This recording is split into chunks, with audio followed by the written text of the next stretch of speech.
Psalm 4 is a petition prayer, but the prayer isn't answered, and yet David gets peace. The situation that is described here is general, but scholars reckon that there was probably a drought, and because there was no rain, people looked to the leadership of the nation because they had access to God. David was a man of prayer, and he prayed, but as yet the rain hadn't come. But he is not troubled, and he's dealing with both his own personal approach to what's happening and the response of people who are looking to him to help with this situation.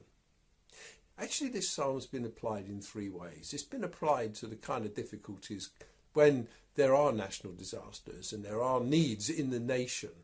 Secondly, it's been applied to the dangers that come when people are at odds with you.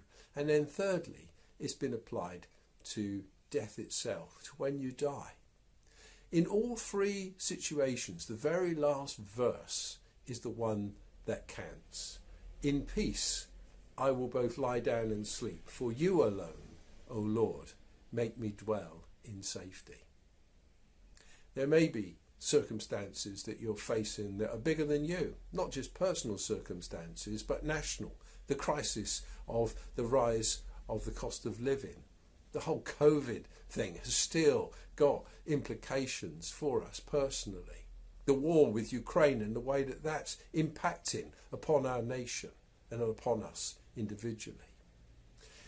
David says, answer me when I call, O God of my righteousness. You've given me relief when I was in distress. Be gracious to me and hear my prayers.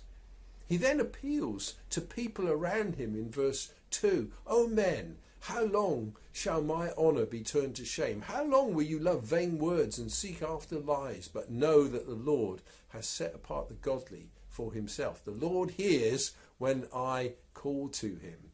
He's not going to let his faith be disturbed by those who complain to him or complain about him.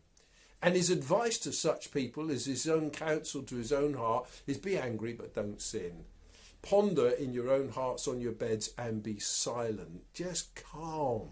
Keep calm when the storms rage, when people are raising their voices against you. Keep calm. Offer right sacrifices and put your trust in the Lord. God has answered in the past and he will answer again.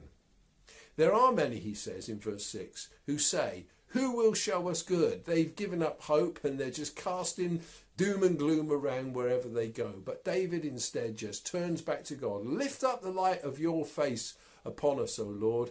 You have put more joy in my heart than when their grain and wine abound. The grain and wine come when the rain comes and the harvest follows. But David's joy isn't dependent upon the harvest. His joy is in the Lord. And therefore, whether it's danger, drought, whether it's death itself, he says, in peace I will both lie down and sleep. For you alone, O Lord, make me dwell in safety.